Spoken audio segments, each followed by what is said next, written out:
Your breath is the only system in your body that is both fully automatic and fully under your conscious control. This dual nature is the master key to intentionally shifting your internal state, a process people call raising your vibration. When left unchecked, that automatic system is hardwired to default to fear, trapping you in a low-frequency state you mistake for your personality. Let's start with the cage you live in. It's called the autonomic nervous system. It has two primary channels. The sympathetic nervous system is the gas pedal. It's your fight-or-flight response. The parasympathetic is the brake. It's your rest and digest system. In an ideal world, you'd move smoothly between these two states. Gas to handle a challenge, brake to recover. But our modern world has broken the brake pedal. Every email notification, every news alert, every looming deadline is a tiny tap on the gas. Your body perceives these as constant, low-grade threats. The result is chronic sympathetic activation. Your body lives in a perpetual state of readiness for a danger that never fully arrives. What does this feel like? It feels like anxiety, brain fog, a constant humming tension in your shoulders. It feels like being tired but unable to truly rest. Physiologically, your breathing becomes shallow and rapid, residing high in the chest. Your heart rate stays elevated. Cortisol, the stress hormone, floods your system.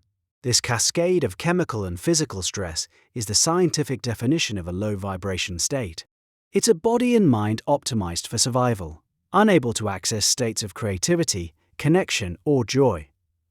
But how could something as simple as breathing possibly override this powerful ancient programming? The answer runs through a single, massive nerve that connects your brain to almost every major organ in your body. This is the vagus nerve. Think of it as the physical superhighway for the parasympathetic nervous system. It wanders from the brainstem all the way down through your neck, chest, and abdomen, monitoring and influencing your heart, lungs, and digestive tract. It is the main line of communication for your body's relaxation response. When the vagus nerve is stimulated, it sends a powerful signal back to your brain saying, "All is well. You are safe. Stand down." This stimulation is what we call increasing your vagal tone. High vagal tone is linked to better mood, lower inflammation, and increased resilience to stress. It is the physiological foundation of a calm, centered state.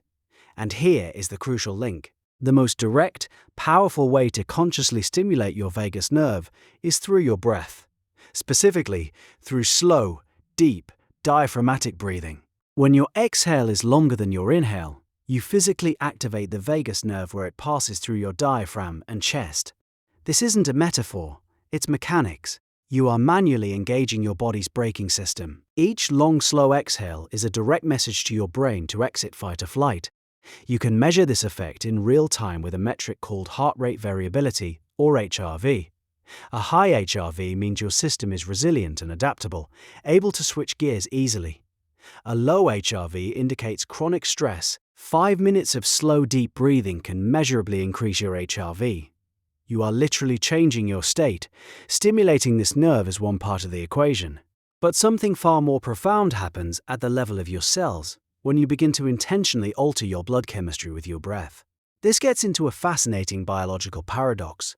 You would think that to get more oxygen into your cells, you need to breathe in more oxygen. It makes sense, but it's backward. The key to cellular oxygenation is actually your tolerance for carbon dioxide. This is due to a mechanism called the Bohr effect. Your blood is full of red blood cells, which are like delivery trucks carrying oxygen. But these trucks won't release their cargo unless the conditions are right. The trigger that tells a red blood cell to drop off its oxygen in a tissue is the presence of carbon dioxide. When you breathe in a shallow, rapid way due to stress, you are constantly off-gassing CO2.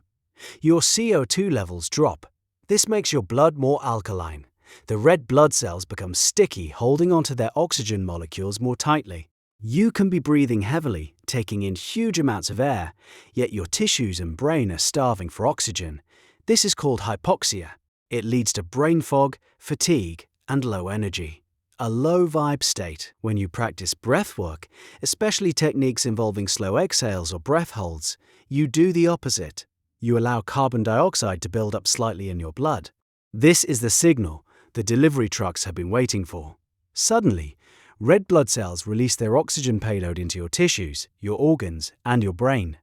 You are saturating your body with life-giving oxygen at the cellular level. This is the biological engine behind feeling lit up, clear, and energized. Your cells are humming with more available fuel. But this is just the chemistry. The effects go even deeper into the electrical patterns of the brain itself. Your brain operates at different frequencies, which we can measure as brainwaves. These states correspond directly to your state of consciousness. High beta waves are associated with anxiety, overthinking, and stress. This is the frequency of modern life for most people. Beta is the state of being alert to external threats. Alpha waves are present during relaxed focus. It's the state of flow, light meditation, or being engrossed in a creative task. Theta waves are even slower, associated with deep meditation, intuition, and the subconscious mind. This is where profound insights and healing can occur. Specific breathing patterns are a direct lever to shift these brainwave states. A simple technique like box breathing, inhaling for 4 seconds, holding for 4, exhaling for 4, holding for 4, is scientifically shown to shift brain activity from the chaotic frequencies of beta to the coherent, organized waves of alpha. You are literally tuning your brain like a radio, moving from a station of static and noise to one of clear signal. Advanced techniques like holotropic breathwork or the Wim Hof method can take this even further. These methods can induce a state called transient hypofrontality. This is a temporary downregulation of the prefrontal cortex. That's the part of your brain responsible for your sense of self, your inner critic, and your constant planning and worrying. When that part of the brain quiets down, something remarkable happens. The illusion of separation can dissolve. People report feeling profound states of unity, connection, and unconditional love. They experience massive emotional releases and gain insights that feel like they come from a higher intelligence. This isn't just a feeling. It's a measurable shift in brain function. The term vibration stops being a metaphor and becomes a literal description of your brain's dominant electrical frequency. You have used your breath to change the channel of your own consciousness. But these changes are happening in real time. What about the information that's already stored in your body, the stuck emotions you've been carrying for years? Your body remembers everything. Traumatic events, chronic stress, and suppressed emotions are not just stored in your mind. They are stored in your body's tissues. This is the basis of somatic memory.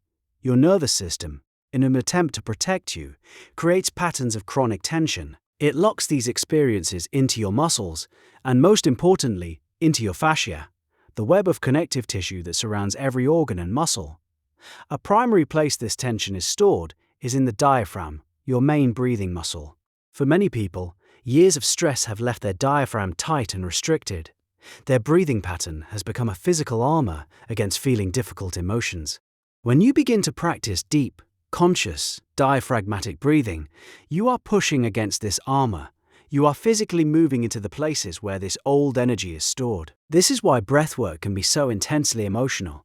As you breathe into your belly and ribs, fully expanding your diaphragm for the first time in years, you can unlock decades of stored grief, anger, or fear.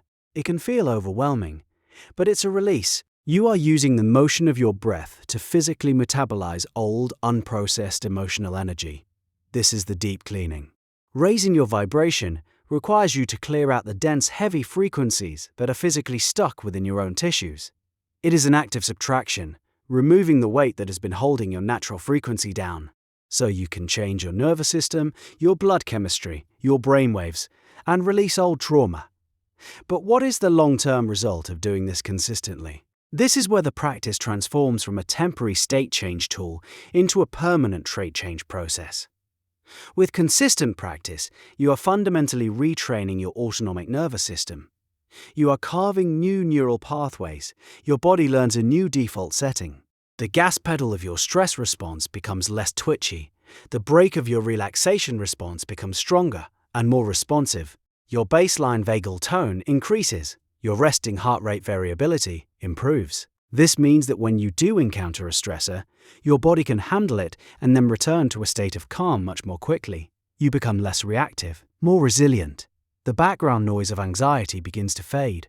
What replaces it is a sense of groundedness, a quiet confidence, an ability to access clarity and creativity on demand. Your baseline vibration is elevated.